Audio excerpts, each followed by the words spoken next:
Olá, sejam todos muito bem-vindos. Você está no canal Literatura Sem Fronteiras e eu sou Antônio Panciarelli. O canal Literatura Sem Fronteiras dedica-se exclusivamente a falar de literatura e literatura de qualidade.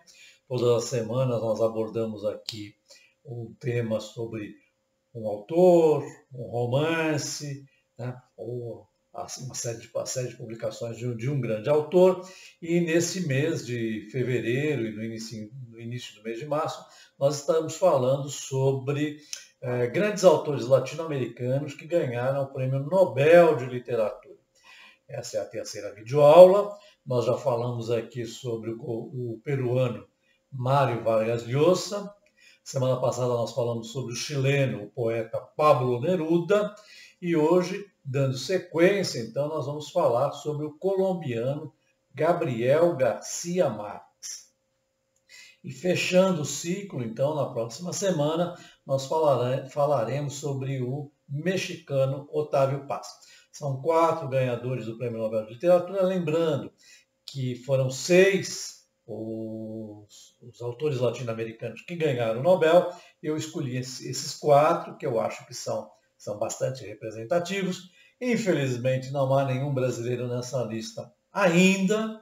E pelo andar da carruagem, eu acho que eu não vou viver para ver um escritor brasileiro ganhar o Nobel de Literatura, porque infelizmente a literatura contemporânea brasileira vai de mal a pior, mas isso já é uma outra história. Se você está chegando agora, é a primeira vez que você nos vê, eu quero agradecer e sugerir então que você se inscreva no nosso canal, um canalzinho independente, não monetizado, e que conta com a sua audiência, né? Temos poucos, mas bons. Se você quiser se inscrever, tem um botãozinho aí embaixo chamado Inscreva-se. Se você carregar nesse botão, ao lado tem uma campana, um sininho, você pode acionar esse sininho também. Assim, toda vez que eu postar uma nova videoaula aqui, você será lembrado. Lembrando que as aulas são postadas aqui às segundas-feiras a partir das 14 horas e nós estamos nessa temporada, então, falando sobre os escritores latino-americanos que receberam o galardão da Academia Sueca. Se você quiser recuperar as aulas que já ministrei aqui, elas estão disponíveis na plataforma YouTube. Basta você acessar a área de busca, digitar o meu nome, Antônio Panciarelli com 2 L's no final, ou o nome do canal, que é Literatura Sem Fronteiras, e lá você vai encontrar. Anteriormente, no mês passado, nós falamos sobre grandes autores norte-americanos, grandes feras. Se você quiser, você pode inclusive maratonar. Está na moda agora maratonar séries, maratonar filmes. Se você quiser maratonar as aulas que eu dei sobre os grandes autores norte-americanos, nós falamos lá de gente como Ernest Hemingway, J.D. Salinger, Truman Capote, William Faulkner, né? Quatro grandes feras, 2 deles também laureados com o Nobel de Literatura, Hemingway e William Faulkner. E se você quiser ir mais para trás ainda, quiser maratonar, tem uma outra série lá sobre escritores africanos de língua oficial portuguesa. Na temporada sobre os autores africanos, eu falei de Mia Couto, eu falei de Pepe Tela, eu falei de John Jack, falei de Paulina Chiziane, está lá também. Quer maratonar mais? Tem uma outra série sobre grandes autores, grandes escritores, onde nós falamos de Virginia Woolf, nós falamos de Agostina Bessa Luiz, nós falamos de Raquel de Queiroz e nós falamos de Clarice Lispector. Tem maratona aí para se divertir no carnaval que já estamos vivendo, né? Hoje é segunda-feira de carnaval, então se você quiser aproveitar hoje e amanhã para maratonar literatura de qualidade, fique à vontade. E hoje, então, nós vamos falar daquele que, na minha opinião, é o autor latino-americano mais lido e mais reconhecido no mundo, que é Gabriel Garcia Marques, Gabo, para os íntimos. Já leu Gabriel Garcia Marques? Com certeza você já leu, pelo menos já ouviu falar. Gabriel Garcia Marques, um autor colombiano, ele nasceu na cidade de Arataca, no dia 6 de março de 1927 e faleceu na cidade do México no dia 17 de abril do ano de 2014. Ele foi jornalista, foi escritor, foi cineasta, pouca gente sabe, mas Gabo enveredou pelo cinema, escreveu vários roteiros, quase que co-dirigiu alguns filmes dele, nós vamos falar mais adiante sobre isso. Foi um ativista político, um militante adepto da esquerda, apoiou o regime de Fidel Castro, foi muito amigo de Fidel Castro, o que lhe turvou um pouco o espírito crítico dele, mas isso não é nenhum demérito, porque nós estamos falando aqui, sobretudo, do animal escritor. E, nesse aspecto, o Gabo não ficou a dever nada para ninguém. Como eu disse, ele é um dos maiores escritores de todos os tempos. Então, nós vamos falar deste homem, esse escritor colombiano. Ele tinha mais 10 irmãos, ele era filho de um pai farmacêutico. Os pais, depois que ele nasceu, os pais se mudaram para a cidade de Barranquilla, onde o pai foi abrir uma farmácia, e o Gabo foi criado pela sua avó materna, a senhora Dona Tranquilina Iguarán. Né? O avô materno do Gabo, né, o marido da Dona Tranquilina, era o coronel Nicolás Ricardo Márquez Mejía. Ele tem um papel muito importante, porque muitas das histórias que Gabo vai escrever no futuro tem a ver com as histórias que o velho coronel lhe contava. Ele era um veterano da Guerra dos Mil Dias. A Guerra dos Mil Dias, você sabe, foi uma guerra civil que devastou a Colômbia, né? Foi uma guerra civil que resultou na independência do Panamá. O Panamá era um departamento da Colômbia, então foi uma guerra que se travou no final do século XIX, começou em 1889, foi até 1902, por isso que ela chama a Guerra dos Mil Dias, e resultou então na independência do Panamá. E o avô do Gabo, né, o senhor Nicolás Ricardo Márquez, ele foi um veterano desta guerra, e o Gabo era um ouvinte, né, atento das histórias que depois o inspiraram a escrever aquele que é o seu romance mais famoso, que é 100 Anos de Solidão, sobre o qual nós vamos nos debruçar um pouco. Então, essa é a trajetória inicial na vida de Gabriel Garcia Marques. E para falar de Gabriel Garcia Marques, então, eu escolhi 2 livros, para a gente começar mais a miúde. O primeiro deles é uma novela, escrita em 1961, chamado Ninguém Escreve ao Coronel. Então, ele vai falar... Ninguém Escreve ao Coronel não chega a ser um romance, é uma novela. Mas ele vai introduzir aqui, ele vai falar de personagens que depois ele vai trabalhar melhor em 100 Anos de Solidão. As personagens de Gabriel Garcia Marques tinham esta particularidade, elas transitavam entre um livro e outro. Então, esse é de 1961, e esse aqui, então, abriu o caminho para a grande obra, para o grande romance do Gabo, que é de 1967, 100 Anos de Solidão. 100 Anos de Solidão é, sem dúvida, o romance mais importante dele. É um romance que vendeu mais de 25 milhões de cópias. Não é pouca coisa um escritor latino-americano ter essa venda, né? Best-seller, temos catálogos de todos os países aí do mundo. Ele foi traduzido em mais de 30 idiomas e um romance, então, sobre o qual nós vamos falar mais detalhadamente. Você já leu 100 Anos de Solidão? Se você não leu ainda, então eu espero despertar o seu interesse para esse grande romance do Gabo. E se você já leu, vamos bater uma bola aqui, vamos conversar um pouco a respeito desse livro, e a gente até pode despertar o seu interesse para uma releitura. Então, como eu estava dizendo, depois desse período vivendo com os avós e ouvindo as histórias do velho coronel, ele vai se juntar à sua família, ao seu pai e sua mãe lá em Barranquilla. O pai era dono de uma farmácia lá, e Gabo vai fazer então o ensino médio e depois a universidade.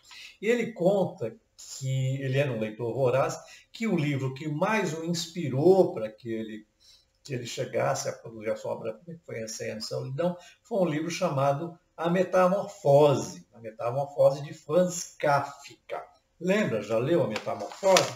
Então, e que ele diz assim, que ao ler a primeira frase do livro, abre aspas, quando certa manhã Gregor Samsa acordou de sonhos intranquilos, encontrou-se em sua cama metamorfoseado num inseto monstruoso. Fecha aspas. Gabo diz que ele pensou então, eu posso fazer isso com personagens? Criar situações impossíveis? Oba, é isso que eu quero. Então, a grande inspiração do Gabo para que ele tenha se transformado num escritor famoso, segundo ele, foi a Metamorfose de Kafka. Depois ele vai falar também que ele era adepto, que ele gostava muito, de William Faulkner. Você já percebeu aqui que muitos dos escritores sobre o qual nós falamos aqui têm em comum esse interesse, essa paixão e se inspiraram na obra do norte-americano Faulkner? Pois é. Então, se você não leu ainda Faulkner e você quiser recuperar essa videoaula sobre ele, está aí no canal Literatura Sem Fronteiras. É só quando acabar aqui você vai lá recuperar. Bom, em 57, Gabo ingressou na faculdade em Bogotá e ele vai frequentar o curso de Direito e Ciências Políticas na Universidade Nacional da Colômbia. Em 1948, ele começou a exercer as atividades de repórter. Ele foi repórter e jornalista por muito tempo, inclusive atuando como correspondente estrangeiro na cidade de Nova York, na cidade do México. Ele vai trabalhar com um jornal chamado El Universal, que era um jornal de Cartagena das Índias, lá na Colômbia. Depois, em 1958, ele inicia uma carreira de correspondente estrangeiro.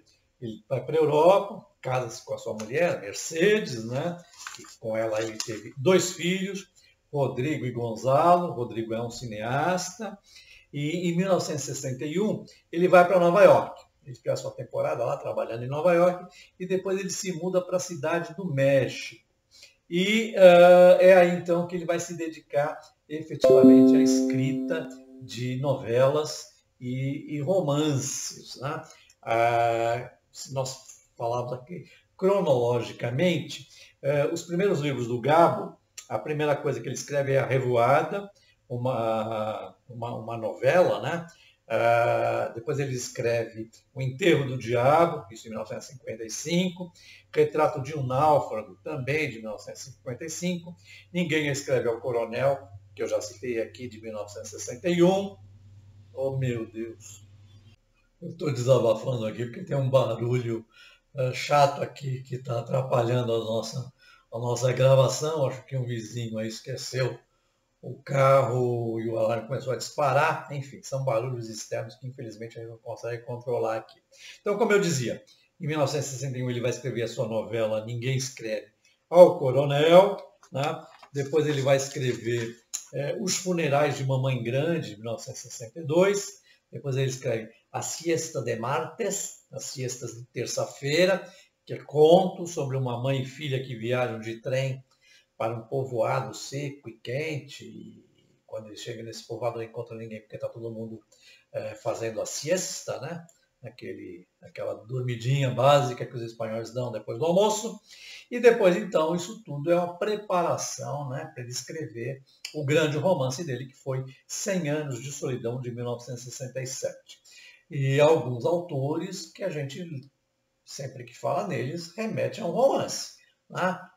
Se você se lembrar de James Joyce, evidentemente você vai se lembrar de Ulisses. Se você se lembrar de João Guimarães Rosa, fatalmente você vai pensar em Grande Sertão Veredas. Né? Se você pensar em J.D. Salinger, você vai pensar no Apanhador do Campo de Centeios. Então são escritores que escreveram uma série de outras coisas, mas que no caso particular de James Joyce, de João Guimarães Rosa, J.D. Salinger e o nosso Gabriel Garcia Marques, tudo que ele escreveu antes foi uma preparação, né? Foi quase que um ensaio para tomar forma e para se debruçar, então, sobre a grande obra, sobre o grande romance da vida deles. Né? Então, Ulisses é uma obra, um divisor de águas na vida e na carreira de James Joyce, assim como o Grande Sertão Veredas, assim como O Apanhador no Campo de Centeios e assim como 100 Anos de Solidão. Depois ainda ele escreve a incrível e triste história de Cândida Erendira e sua avó desalmada em 1972. Ele já deu uma palhinha sobre Cândida Erendira, que ela aparece em 100 Anos de Solidão. Depois ele vai escrever Outono do Patriarca, de 1975, Crônica de uma Morte Anunciada, de 1981, Cheiro de Goiaba, de 1982, O Amor nos Tempos de Cólera, e aí também um outro grande romance dele, de 1985, Um General e Seu Labirinto, de 1989, 12 Contos Peregrinos, de 1982, Memória de Minhas Putas Tristes, de 2004, Viver para Contar, sua autobiografia, que é de 2002, e aí então nós temos um Gabo completo. Ele, lembrando que ele ganhou o Nobel de Literatura em 1982 pelo conjunto da obra, né? Antes dele, Pablo Neruda já havia ganho, Gabriela Mistral e Miguel Ângelo Astúrias, o Guatemalteco, que também ganhou. Então foram esses três.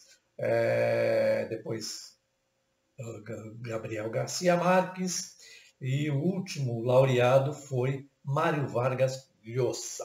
Bom, e particularmente aqui, então, o que nós vamos falar aqui é sobre... Bom, então, Ninguém Escreve ao Coronel, de 1961, como eu disse, não chega a ser um romance, trata-se de uma novela. E Gabo ele definiu esse livro como sendo o chamado início do ciclo de Macondo. Macondo, então, é a localidade, né? É a terra perdida lá no meio do nada, onde vai se passar, então, 100 anos de solidão. Então, ele inicia, vamos dizer assim, um ensaio para escrever 100 anos de solidão com essa novela que é Ninguém Escreve ao Coronel, que tem muito das memórias. As memórias do avô dele, né, que foi um veterano lá da Guerra dos Mil Dias. E do que fala Ninguém Escreve ao Coronel. Ele vai contar a história de um coronel reformado que havia participado da guerra, veterano da Guerra dos Mil Dias, e que espera há mais de 15 anos pelo recebimento da sua pensão, né? Foi atribuída lá pelo parlamento o direito dos veteranos receberem uma pensão, né? Por serviços prestados à pátria, e essa aposentadoria nunca chega. Eles moram numa cidadezinha lá no meio do nada. Ele não denomina nesse livro a cidade como Macondo, mas quando você lê depois 100 anos, você vai perceber que a região é a mesma. Bom, então ele tem um rio lá onde chega todas as sextas-feiras um barco com um malote postal. Então o coronel toda sexta-feira bota a sua botina, sua roupa de missa e vai até a margem lá do rio espiar a chegada do malote. O funcionário do correio vai buscar o malote, põe o malote no ombro e vai para a agência do correio, e o coronel vai seguindo o rapaz, assim, ele é o primeiro, né, a chegar lá na agência dos correios às sextas-feiras para saber se tem correspondência para ele. E numa determinada altura o rapaz vai falar assim, olha, ninguém escreve ao coronel, né? Essa aqui é a verdade. Então, a história desse senhor, ele e a mulher dele, uma mulher asmática, né, com problemas de saúde, eles perdem um filho, né, num acidente, e o filho deixa como legado um galo de rinha, né? Havia rinha de galos nessa localidadezinha, nessa cidadezinha, e o galo ele tem que ser alimentado, né? Porque parece que a temporada de briga de galos ainda não começou, vai começar lá, acho que depois que termina o inverno. E só que o coronel tem que alimentar, né? O galo precisa comer, né? Precisa ter substâncias, fortalecer para sair vitorioso nas rinhas. E o pouco dinheiro que ele tem, ele e a mulher vão gastando entre a sua subsistência e a subsistência do galo, à espera então de que chegue esse cheque da aposentadoria dele que nunca chega. Então é a vida desse coronel, dessa mulher e o galo, que é a terceira personagem, o dia a dia. Ele vai pela cidade, a mulher tem mais o pé no chão, aconselha que ele venda o galo, porque vai chegar um momento que eles não vão ter mais o que comer, nem como alimentar o próprio galo, e que ele podia fazer um dinheirinho aí com o galo, uns pesos com o galo.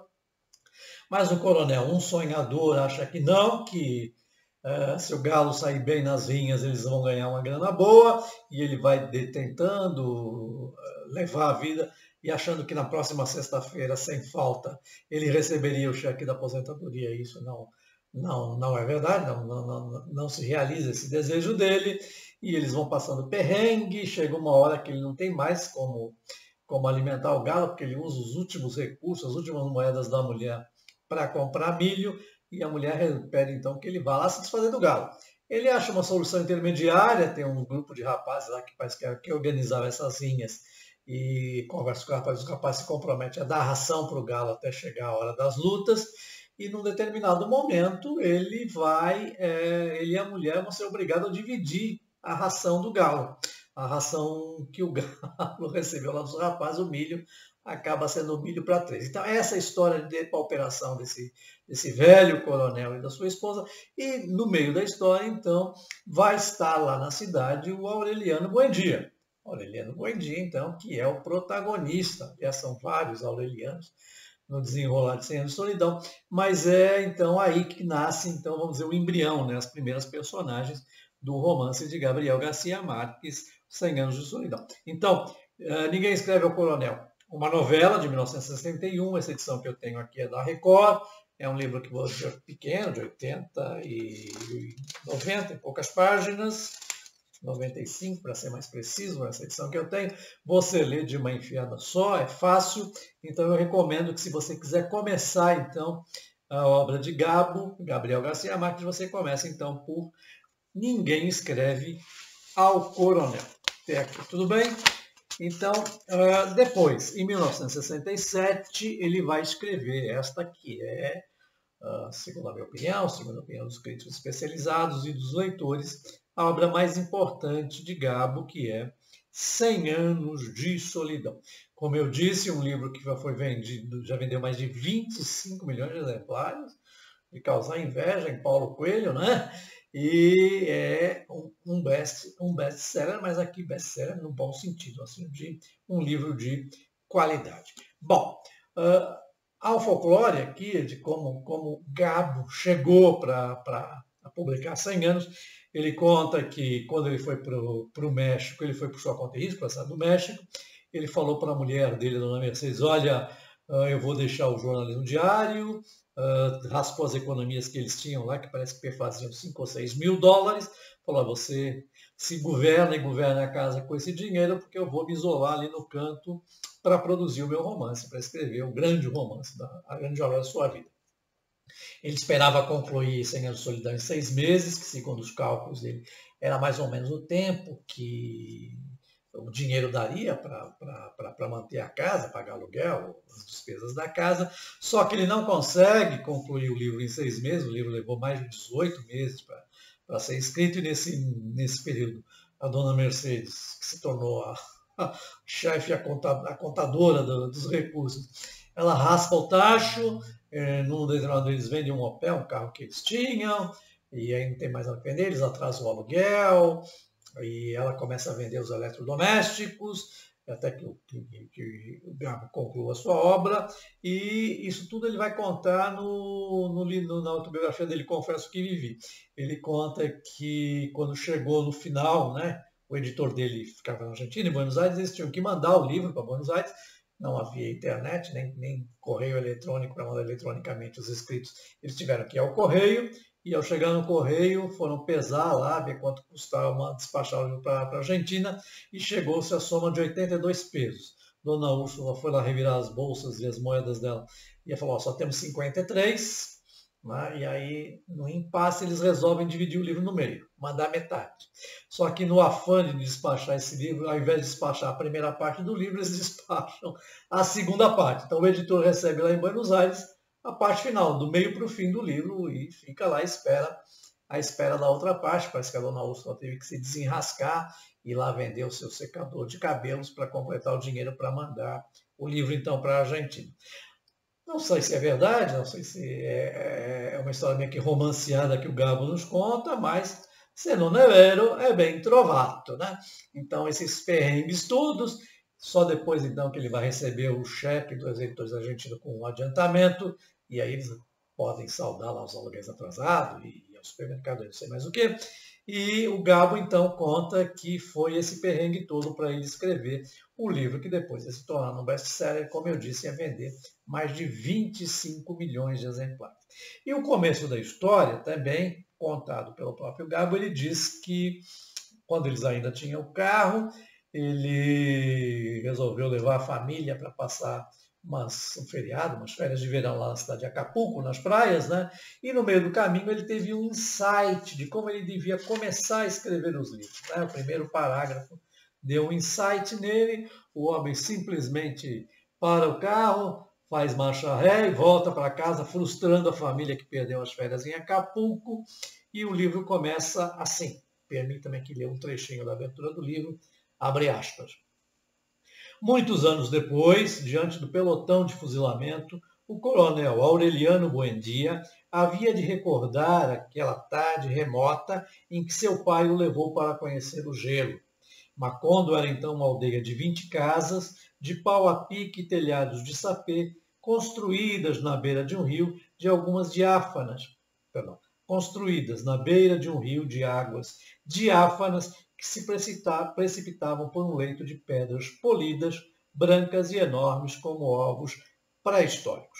O mundo era tão recente que muitas coisas careciam de nome, e para mencioná-las era preciso apontar com o dedo. Todos os anos, lá pelo mês de março, uma família de ciganos esfarrapados plantava sua tenda perto da aldeia e, com um grande alvoroço de apitos e tímbalos, mostrava as novas invenções. Primeiro levaram o imã, um cigano corpulento, de barba indomada e mãos de pardal, que se apresentou com o nome de Melquíades. Fez uma truculenta demonstração pública do que ele mesmo chamava de oitava maravilha dos sábios alquimistas da Macedônia. Foi de casa em casa, arrastando 2 lingotes metálicos, e todo mundo se espantou ao ver que os caldeirões, as caçarolas, os alicates e os fogareiros caíam de onde estavam, e as madeiras rangiam por causa do desespero dos pregos e parafusos tentando se soltar. E até mesmo os objetos perdidos há muito tempo apareciam onde mais tinham sido procurados e se arrastavam em debandada turbulenta através dos ferros mágicos de Melquíades. As coisas têm vida própria, pregoava o cigano com sotaque áspero. É só questão de despertar suas almas. José Arcádio Buendia, cuja desaforada imaginação ia sempre mais longe que o engenho da natureza e muito além do milagre da magia, pensou que era possível servir-se daquela invenção inútil para desentranhar ouro da terra. Melquíades, o cigano, que era um homem honrado, avisou: para isso não serve. Mas naquele tempo, José Arcádio Buendia não acreditava na honradez dos ciganos e trocou sua mula e uma partida de bode pelos 2 lingotes imantados. Úrsula Iguarã, sua mulher, que contava com aqueles animais para espichar o minguado patrimônio doméstico, não conseguiu dissuadir. Dentro de muito pouco haverá ouro de sobra para ladrilhar esta casa, replicou seu marido. Então ele vai contar a história dos fundadores de Macondo. O patriarca é o José Arcádio Buendia, ele é casado com a Úrsula Iguarã. Eles têm 2 filhos homens, José Arcádio e o Aureliano. Aureliano, então, é aquele que vai iniciar a dinastia, né, dos Aurelianos Buendia. Tem uma filha que chama Amaranta e o cigano Melquíades. Vamos dizer assim, são os protagonistas de 100 anos de solidão. E o José Arcádio era uma espécie de sonhador lá da família. Dona Úrsula tinha os pés no chão e administrava a casa e tinha que administrar essa irresponsabilidade do marido, que todo ano a vila lá espera dos ciganos. Os ciganos chegavam com uma novidade, primeiro chegou com o imã, depois chegou com as pedras de gelo, e as pessoas tinham que pagar uns tostões lá para tocar no gelo, e depois trazia algumas alquimias lá que o Arcádio sempre se interessava.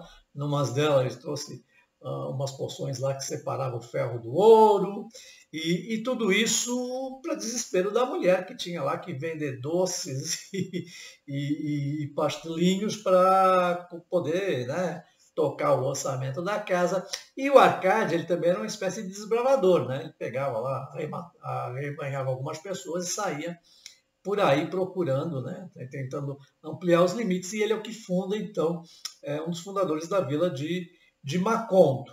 E Macondo, então, nesta vila, vai desencadear a história, vai ter vários Aurelianos Buendia, naquela geração, vai ter um deles, né, então ele começa a história contando pelo fim, pelo fuzilamento de um deles, e tudo isso, então, vai entrelaçar nessa história dois acontecimentos reais que, como eu disse, já eram contados pelo avô do Gabo lá na infância dele, né? O coronel que participou da Guerra dos Mil Dias. Então, é justamente a Guerra dos Mil Dias, né, que resultou na independência do Panamá. O Panamá era um departamento da Colômbia, e o massacre de uns trabalhadores bananeiros, né, na cidade de Ciénaga, em 1928, quando o Gabo tinha 1 ano de vida, e é nesse contexto histórico da própria infância de Garcia Marques que foi escrito enquanto o Gabo estava lá na cidade do México. E um dos aspectos importantes dessa história é o chamado gênero literário realismo mágico, que nós já falamos aqui, já tratamos do assunto. É uma corrente literária denominada realismo mágico, data do início do século XX, também conhecido como realismo fantástico ou realismo maravilhoso. É tudo a mesma coisa, e é próprio da escrita da América Latina. E o realismo mágico é, na verdade, a fusão de um universo místico, mágico, com a realidade comezinha. Então, ele vai misturando elementos irreais e estranhos com a vida habitual. E uma dessas primeiras coisas que aparecem em 100 Anos de Solidão é a chamada peste da insônia. Num determinado momento da história, a família Buendia acaba perdendo sono. Eles não sabem por que eles têm uma insônia, ninguém prega o olho mais na casa, eles passam 50, 60 horas sem dormir.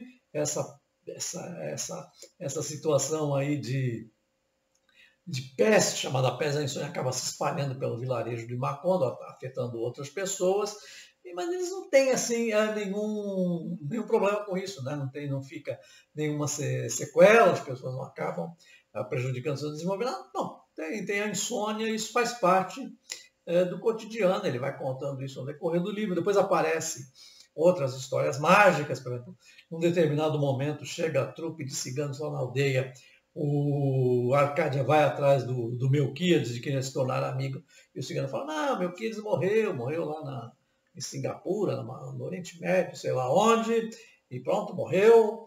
E depois, no desenrolar da história, o Melquíades reaparece, fala, eu morri, mas fui lá, morri um pouco e voltei. Então, são essas situações chamado realismo, o realismo mágico, que é misturado, então, às situações de cotidiano de uma vila qualquer perdida no interior da Colômbia. Depois, no outro determinado, tem a história da chuva, vai chover ininterruptamente durante vários anos em Macondo, e é tudo isso, então, que o Gabo vai misturando nesse caldeirão chamado pelo gênero literário de realidade mágica, né, ou realidade fantástica. Isso não era uma exclusividade de Gabo, os argentinos Cortázar e Jorge Luiz Borges também utilizaram esse recurso, o Murilo Rubião, no Brasil, utiliza, Alejo Carpentier usou isso em Cuba, e depois um autor europeu, que coincidentemente nasceu em Cuba, mas foi muito pequeno, voltou para a Itália com os pais, que foi Italo Calvino, também se apropria desse gênero, também vai escrever dentro desse gênero literário chamado realismo mágico ou realismo fantástico. Aqui no Brasil, inclusive, teve um autor de telenovelas, um autor muito bom, chamado Dias Gomes. Lembra do Dias Gomes? Né? Autor de telenovelas, como de Odorico, Paraguaçu, de O Bem Amado. Ele escreveu uma telenovela, que não é a mais famosa dele, mas acho que está no catálogo aí da Globoplay, que é Saramandaia, que se passa dentro dessa história do realismo fantástico. Né? Tem um coronel lá que tem um formigueiro dentro do nariz, tem uma mulher que se explode dentro no meio da praça porque ficou imensamente gordo. Então, esse é um gênero que vai ser utilizado por autores na América Latina e particularmente por Ítalo Calvino lá na Itália. Bom, então, tudo isso para lhe dizer que 100 Anos de Solidão é um livro indispensável. Se você não leu, coloque aí na lista dos 10 livros que você precisa ler antes de morrer. Essa edição que eu tenho aqui é uma edição da Editora Record, ela tem 450 páginas, é um livro que você lê facilmente e que eu recomendo vivamente que, se você não fez ainda, que você o faça. Como eu sempre falo aqui, livros estão muito caros no Brasil, mas você pode encontrá-los facilmente em sebo. Se você está em São Paulo, tem um sebo muito bom ali na Praça João Mendes. Se você está fora, você pode encontrar através da internet, num site chamado Estante Virtual, que congrega uma série de sebos e você recebe aí pelo correio. E eu devia ser remunerado, porque eu venho fazendo publicidade dessa gente, mas eu faço sem ser remunerado mesmo, porque eu acredito, e eu estou comprando o livro atualmente desta maneira. Até aqui tudo bem? Tranquilo? Fazer um comercialzinho aqui do nosso canal. O canal Literatura Sem Fronteiras, como eu já falei, que repetidas vezes é um canalzinho independente, não monetizado. E para manter esse canal, para melhorar a qualidade, para poder comprar uma câmera digital, uma iluminação de qualidade, melhorar o som aqui, eu abri um crowdfunding numa plataforma chamada apoia-se.com, tem o caminho aqui embaixo. Se você quiser nos apoiar e prestigiar, crowdfunding é um novo nome para Velha e Boa Vaquinha, e são contribuições módicas, contribuições modestas, entre 5 e 20 reais, mas se você puder e tiver condições de doar mais que 20 e quiser fazê-lo, nós não ficamos chateados. E para aquele espectador, aquele contribuinte que nos prestigiar com a doação de 20 reais ou mais, o canal Literatura Sem Fronteiras, em retribuição, oferece uma aula particular. Você faz a contribuição, nos avisa pelo e-mail, professorpancharelli@gmail.com, ou através aqui das redes sociais, mande um contato, nós retornamos esse contato para agendar essa aula. São aulas, videoaulas, de 45 minutos, e o tema fica à escolha do freguês. Você pode escolher literatura, português, sintaxe, gramática, essa coisa chata toda, ou se você estiver se preparando para o Enem, para o vestibular, para o concurso público, para o exame da Ordem dos Advogados, pode ser aula de redação também, fica a sua escolha. E o canal Literatura Sem Fronteiras, desde já, agradece a sua colaboração. Queria falar também aqui sobre um podcast chamado Do Livro Eu Não Me Livro, de uma carioca, uma amiga minha chamada Monique Machado, uma carioca de sorriso franco e farto. Esse podcast é diário, é um podcast interessante porque ela dá voz a autores independentes. Como você deve saber, é ultra difícil. Pouquíssimos são os autores que conseguem viver de literatura no Brasil. E esse podcast, então, ele dá voz, a esses autores independentes que estão lançando livros. E tem gente boa lá, eu ouço sempre.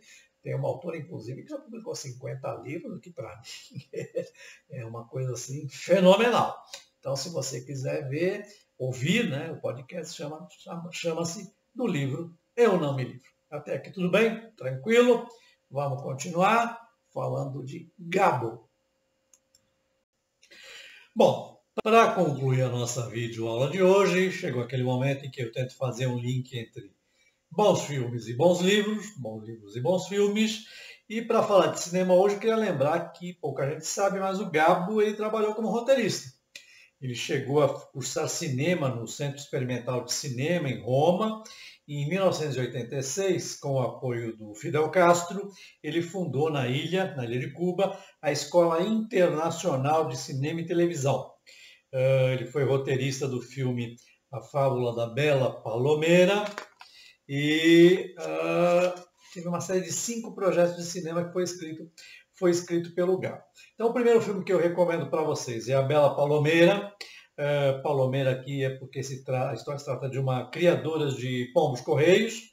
É uma história que se passa na cidade de Paraty, no Brasil, e foi filmada pelo moçambicano Rui Guerra. Rui Guerra tem uma parceria de 2 filmes com o Gabo. O primeiro, então, é A Bela Palomera, que vai contar a história dessa moça que cria pombos correios e que se envolve com um rapaz chamado Orestes Rico, é um conquistador, tal, e eles se comunicam através dos pombos correios, e é estrelado então pela mulher na época do Rui Guerra, que é a belíssima Cláudia Hanna. E esse filme ainda tem a participação da Tônia Carreiro, da Diniz Fati, e a música luxuosa de Egberto Gismonti. É um filme de 1987, La Bela Palomera, que eu acho que você encontra aí nas plataformas de streaming ou aqui no YouTube também. Então, antes eles fizeram, em 1983, a incrível e triste história de Cândida Erendira e sua avó desalmada. Cândida Erendira é uma novela, então, do Garcia Marques, mas que ele já fala da personagem, ela aparece pela primeira vez lá em Macondo, em 100 Anos de Solidão, e o Rui Guerra vai filmar como protagonista também, com a bela Cláudia Hanna, que faz o papel da Cândida Erendira, né? A jovenzinha que por um descuido deixa cair a vela na casa da avó lá e bota fogo na casa da avó, e a avó desalmada, para recuperar o prejuízo, ela sai carregando a neta aí pelos vilarejos perdidos da Colômbia para a menina se prostituir, e a menina tem 50, 60 encontros amorosos por dia, e pelos cálculos da menina aí, ela tem que se prostituir aí por mais de 10 anos para pagar o prejuízo que ela causou na avó desalmada, e ela aparece então pela primeira vez em Macondo. O filho do Zé Arcádia ganha umas mandas do pai para ir lá para a vila para conhecer o que é sexo e mulher, e ele vai então encontrar a Cândida, então ela volta, né, numa novela, e é filmado então pelo moçambicano Rui Guerra, com Cláudio Hanna fazendo o papel da Cândida e a Irene Papas fazendo o papel da avó desalmada. É um filme de 1983. E depois, em 2007, o Mike Newell, um diretor inglês, vai filmar Amor nos Tempos do Cólera. É um filme com elenco estelar, com Javier Bardem, Giovanna Mezzogiorno, a Shakira e uma participação luxuosa de Fernanda Montenegro. Então são esses 3 filmes que eu recomendo. Eu acho que você os encontra facilmente em catálogo. A incrível e triste história de Cândida Erendira e sua avó desalmada, e a Bela Palomeira, da dupla Rui Guerra, Cláudio Hanna, e Amor nos Tempos do Cólera, do Mike, então, o realizador inglês, com a participação da nossa querida Fernanda Montenegro no elenco. Tranquilo? Esse é o momento que, se você chegou até aqui, então eu peço que você vá lá agora e dê um joinha para a gente continuar esse trabalho. Se você não se inscreveu ainda, está em tempo, vai lá e se inscreva, tem uma campana do lado, um sininho, que se você apertar esse sininho, você vai ser lembrado toda vez que nós postarmos uma nova videoaula. E se você tiver pachorra, vai lá embaixo agora, deixa um comentáriozinho, uma crítica, diz o que você está pensando, se você gostou da aula, se você não gostou, nem por isso, se eu estou no caminho certo. Isso é importante porque me dá um feedback, né, para saber se eu estou trilhando o caminho certo, se eu estou fazendo alguma coisa que interesse aos espectadores. Isso pode balizar o meu trabalho aqui no canal Literatura Sem Fronteiras. E você ainda é um daqueles que, como eu, escreve e-mail? Se você escreve e-mail, quiser escrever um e-mail para mim, vai aparecer o meu endereço aqui agora, professorpancharelli@gmail.com. Eu respondo a todos os e-mails que eu recebo, eu tenho o máximo prazer em respondê-los. Você pode mandar uma crítica, uma sugestão, um comentário. Se você quiser sugerir algum autor, algum romance que eu não falei ou que não está na programação para nós falarmos, fique à vontade. O único senão do canal Literatura Sem Fronteiras é que nós não falamos de autoajuda. Por razões óbvias, nós não perdemos tempo com bobagem nesse canal, mas qualquer outra sugestão, nós estamos abertos a ela. E eu volto então na próxima semana, fechando esse ciclo, essa temporada de grandes autores latino-americanos, que ganharam o Nobel de Literatura. Eu volto para falar do mexicano Otávio Paz, que ganhou o Nobel em 1990. E antes de encerrar, deixa eu fazer duas correçõezinhas aqui. Eu me enganei lá atrás, quando eu falei da autobiografia do Gabo, que não é Confesso que Vivi, como todos nós sabemos. Confesso que Vivi é do Pablo Neruda. A autobiografia do Gabriel Garcia Marques chama-se Viver para Contar. E quando eu estava contando a história dos perrengues que eles passam para escrever 100 Anos de Solidão, eu falei que a mulher chamava Úrsula. A mulher do Gabo não se chama Úrsula. Úrsula é a mulher do Arcádio Buendia, a personagem de 100 Anos de Solidão. A mulher do Gabo chama-se Mercedes. mas o Úrsula me parece que é o alter ego da Mercedes na escrita do Gabriel Garcia Marques. Mas é importante eu corrigir aqui para você não achar, porque eu me empolgo e acabo misturando aí nomes e personagens. A autobiografia do Gabo chama Viver para Contar. Você pode lê-la também. Ok? Então, vai lá agora, dá um joinha para a gente. Eu volto na próxima semana. Se você chegou até aqui, meu muito obrigado. E não perca, então, na próxima semana eu volto para falar do mexicano Otávio Paz. Até lá, um forte abraço.